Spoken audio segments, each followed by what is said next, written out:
Hi, this is Carlton Cullins, and welcome to the Blue Sky Strong Box.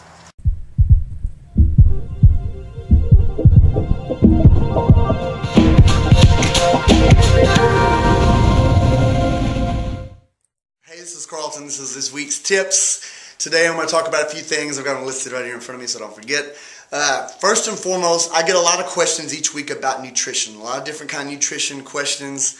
And I want you to understand that for me or anybody, they're always hard to answer with just one simple answer. And one answer that I might give for one person might not work for the next person. So nutritional science, in case you haven't noticed, is one of the most contradictory sciences in the world. It's controversial, and it's never going to be a perfect science in my opinion, ever.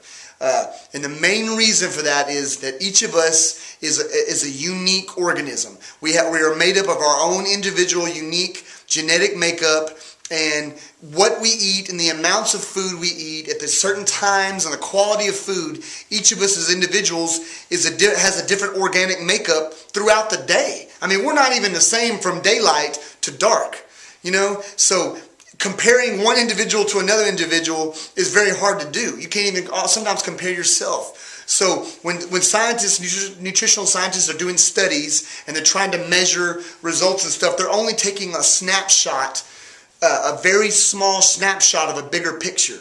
And it's not always going to represent everything. So sure, we can draw conclusions sometimes, and we can draw hypotheses and try to make generalizations, but they're not always going to be true with everybody across the board, and not going to be true at all times. So don't let that frustrate you, but do understand that it's not a perfect science, and you just have to focus on the things that we do know that are pretty much absolute truths, and things that you know in your gut that are right. First and foremost, water. Now, even though they lost the study on water that said that we were supposed to drink 8-ounce glasses a day or whatever, they lost that study, so they can't even prove that really anymore. But we do know water is good for you, and you need to drink it pretty much all the time throughout the whole day. It's pretty much indisputable. So drink water. Portion sizes. If you're eating large amounts of food at one time, we know that to be bad for you. It just causes all kinds of problems, but we know this to be bad for you, so don't do it. Fruits and vegetables, primarily vegetables, and green vegetables at that, are good for you for the most part. But do people want to eat them? No, they don't want to eat them. They're not concentrating on that. Processed foods high in sugar, foods that come out of a box, foods that have ingredients on them that you couldn't even remember all the ingredients and you can't even pronounce half of them, are probably bad for you.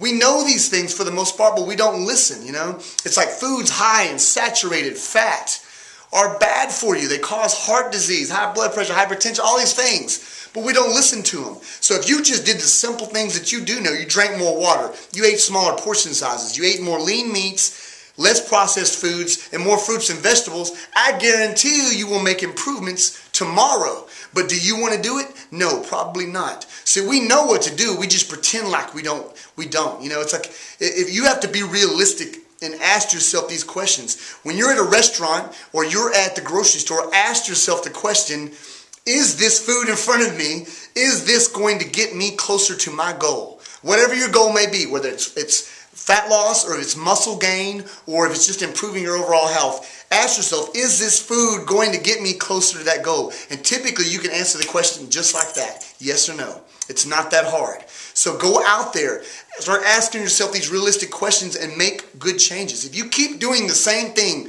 expecting different results, that is the classic definition of insanity. And most people out there, frankly, are insane. So if you don't want to be insane, don't want to get locked up in your own prison, then you need to change stuff inside your mind and make good choices. You can do it. I have faith in you. Have faith in you. So go out there and work and do hard. Be honest with yourself. Love yourself. These are the things we need to do. Quit BSing around. You know what to do.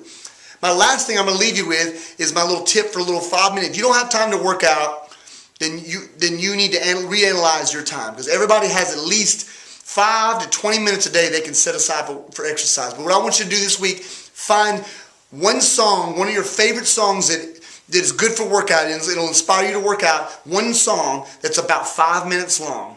Find that song. It needs to be about 5 minutes long. Put it in your MP3 player, CD player, whatever. Be at your house, somewhere where you can control. I want you to stand in front of a clock that has a seconds hand on it. If you don't, go to Walmart, buy one for $10. It'll be worth it. Put the song in, push play, and I want you to go for 30 seconds on the first 30 seconds of that clock and do jumping jacks hard and fast, moving your arms and legs, breathing. Don't hurt yourself, but push yourself hard. And then go for 30 seconds and then take 30 seconds rest. When that 30 seconds rest is up, go 30 seconds hard again. You're going to do that for the whole 5 minutes of that song. So in 5 minutes, you have 30 seconds. You'll have 5 rounds of 30-second work, 5 sounds of 30 seconds of rest. And that will be what's called a little interval workout. It's not long, it's very short, but it can be beneficial and can be effective if you do it and you push and you do it consistently. So the most important thing I'm going to end with today is consistency. Whether it be food, exercise, your sleep patterns, money, finances, whatever. Consistency is the most important thing in life. So you need to ask yourself, can I do this and be consistent? Because if you go all week long and you do really good, you're eating good, you're exercising, you get to the weekend and you drink yourself into oblivion and you eat a bunch of bad food and you sit on your butt and watch TV the whole time, you're probably not getting any closer to your goal. It's like saving money all during the week and then you go on the weekend and go spend all of it on something you didn't even really need. That's what people do, and then you wonder why you have no money to save for the future. Well, you blew it all. You weren't consistent. Consistency is the most important thing in life. So that's my tips for this week. I wish all of you the best. I'm always trying to help you. I do this stuff for free. Nobody's paying me. I'm not doing this to try to get any more business. I'm actually full right now, pretty much. So I want you to know I love you all. I wish you the best. Go out there and work hard. I talk a lot of smack. I'm just trying to inspire you and anybody that you can. So if it inspires you, also go out there and try to inspire somebody else. We've got to help each other out there. We've got to push it and pay it all forward, because this life, this country, these people, we all need help. And so go out there and help somebody else. If I've helped you, go out there and help somebody else. That's your goal. That's your tips for this week, and I will see you next week. Work hard. Bye.